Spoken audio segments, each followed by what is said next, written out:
So I get these questions a lot. Where can I get fur and where do you get foam? Hi, I'm Dorko, and in this video you will find out which and where to get materials and tools for making fursuits. And a small disclaimer, this is what I use and where I get it. I live in Europe, so don't have much experience with where to get these materials in America. I know some places, but not all of it. And first thing I want to talk about is tools. And one of your number one tools when you're making fursuits are sewing machines. And since I only have a very old one, I can only tell you about what I've heard from other people and reviews on the internet. And the brands you want to look for, the Singer or Brother. Yeah, if you are not sure what to get, you can read some reviews. And another important tool is scissors.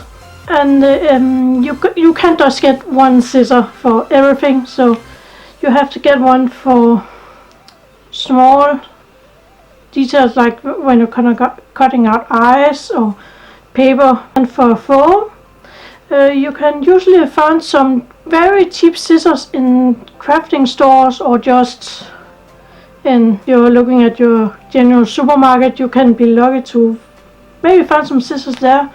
There are usually some cheap ones they have there.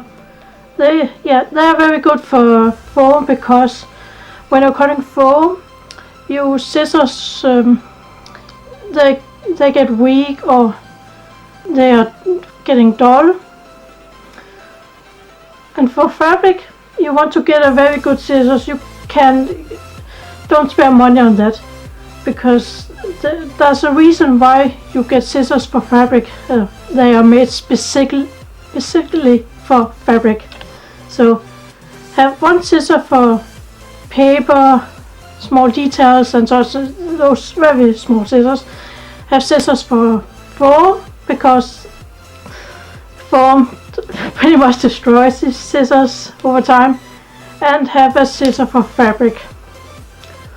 Another tool you can use for cutting fur, if you don't like scissors, you can use those hobby knives. Another tool you can use for cutting foam is an electric knife, and also called a turkey knife. They are not that expensive, and if you are making more than one fursuit, it's a very good investment, and it spares a lot of time. And your best friend for making fursuits, the glue gun. And not just one of those very cheap ones, but no, you have to get a very good glue gun. It should be easy to find in I think it's a hardware store, or just it may be easiest to find it in a hobby store. And another very good tool is a pet hair clipper or shaver, whatever you call it. And you don't want to save money on that, because if you get a cheap one, from my experience, and I regret it, it only took a few tries and it just broke. So save up money to get a good one. And the brands I can recommend is I don't know if it's pronounced it right, but Oster. The other brand is Andes. So if you choose one of those brands, then yeah, you'll be good. And the final important tool is the mannequin head you use for building up your foam head on. When you search for the internet on a cheap mannequin head, you usually find these. And just a warning, you can use these, but they are smaller than a normal human head, so keep that in mind. But if you have the money, I recommend you buy one of these instead. I can recommend this a lot, because they are usually made from a real human head, so they have all the natural measurements. So when you're building your fursuit head on this, you can be sure that it will fit on a normal human head. And the same for when you are making the neck, you can build it way down here and make sure that the neck fits and don't get too short. And now on to the materials, and the one of the most important ones are the fur. Depending on what website you look at, they are mostly just called luxury shag, the most common fur you look at. Or if you look at metals.com, it's called Punky Muppet. And that fur is usually like this. You can get in so many colors, and you can recognize it by it's thick, so, and it's so soft, and the backing is doesn't really stretch. That's one thing you can know. If you know you got some really cheap fur, it's usually they come in different lengths, but when you get cheap fur, that stretches a lot, and you can just rip it apart like nothing. So always look for good quality fur. And so luxury shag, you can see you can't see the backing that easily, and you can most likely recognize a good quality fur that you can see the backing just like that. And also picture here shows what bad quality fur looks like. Stay away from it. It may be cheap, but it's not worth it. Another fur you can look for, if you don't want long pile fur, you can look for this kind, seal fur. Or sometimes can also be called beaver fur. It's a bit different than seal fur, but they have in common that they are dense, short pile fur. And don't know how much you can see, but it is very dense, and it doesn't really stretch at all, and it's really soft. So if you're looking for some short pile fur, search for beaver or seal fur. If you want some a bit different fur that is not luxury shag or short pile fur, then it's worth it to look for something like this. And when you are looking for it online, if you look at the price, if it's $20 or over per yard, then you can most likely be sure that it is quality fur. And I just found this at fabric.com, and at that website I mostly just looked at luxury shag, and I needed a different fur for cosplay, so I looked at one of the other furs, and you will not be disappointed. So if you're looking for some more realistic furs, then it's worth it. It was worth it to look for something like that. The websites for where you can get fur is in the description or here on the screen. And the most common is fabric.com. And now onto the foams. And the most common foam type you use for fursuits are upholstery foam, and also known as mattress foam. And it looks like this, just a really common foam mattress. And I use some different thickness. This is the most common one. For the most thicker parts, I use this very thick foam. When you're looking for foam, the more thicker they are, the more expensive they are. I also use a thin one. So when you're using foam, you will use so many thickness. For the bottom of the feet, I use this foam, also called EVA foam among cosplayers. And this is just like these puzzle-like foam pieces you could get at It's a hardware store. I've heard you can get it in Walmart, but it's mostly some working mats. That's what is most common to use under the feet.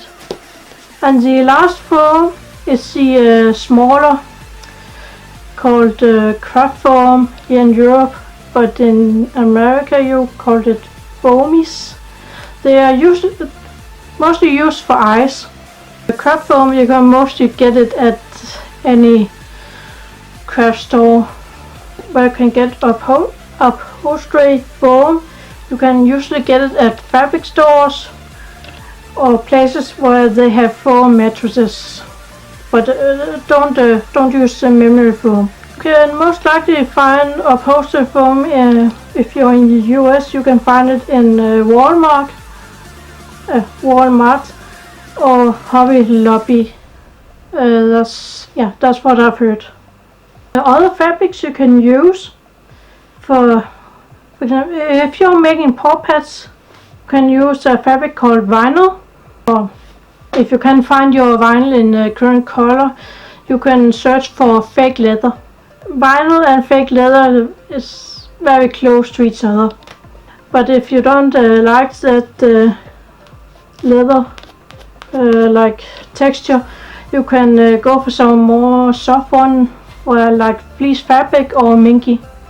And for the eyes, the part where you look at, you can get Buckram. It's a sort of mesh. You can get that at fursuitsupplies.com. And when you are making a pattern for your head or body, you use duct tape and plastic wrap. And one thing before you just cover the entire thing in duct tape, the plastic wrap is making sure that the duct tape doesn't stick to all the foam or your duct tape dummy. And for when you're making pillows for the digigrid padding or for the tails, you use pillow stuffing, and you can most likely find it at your fabric store. And if you're lucky enough to find a web shop that specializes in pillow stuffing. And another important thing, when you're making feet paws, you most likely use shoes for the base to make sure they fit you. And the shoes you want to use most likely just the cheapest one. I use these. I can find them at my local store where I buy groceries or something. So they also have these cheap shoes. For sewing, you need a good strong thread. For bodysuits, you want to use a thread for furniture, or I think I call it just a upholstery thread. But yeah, you want to use that for your bodysuit, because you don't, the seams will pop. And so far I haven't had any seams pop as long as I use upholstery thread. And for the paws and head, you can just use normal thread. I haven't had any seams either pop there, so no need to use an expensive thread if there's no need for it. And for the rest of the materials, for example the eyes, you can use acrylic paint. You can get that at your local craft store or supermarket. And if you want to make an advanced fursuit, are you casting your head instead, you can look for casting supplies from Smooth On, like silicone and resin. If you're in Europe, you can find that at Form X. There should be a store in the US. If you search for Smooth On, there should most likely pop up a website for you. And if you want to get more advanced, you can add some electronics, and a very good website for that, for finding lights and all other sorts of funny electronics. Search for Adafruit. I can recommend that website a lot. besides of the having a lot of electronics, they also have a lot of good tutorials. So yeah, I can recommend that. I have some more links for places to find materials and tools. They are in the description, but if you want them here on screen, it's most likely Amazon, eBay, Etsy, your local fabric stores, your local craft stores, and of course all the different fabric or fur websites. Yeah, it's all in the description. It would take too much time to list them here. So I hope this helps you to get materials and tools you need for making your fur suit. And if you know other materials and tools, let me know in the comments. And if this is your first time on this channel, I would love to have you subscribe for more videos, mostly videos about fur suits and cosplay, crafting them and tips on it. And also check out my Patreon, where I post most of my work and you get early access to my videos. So until we see you next time, bye!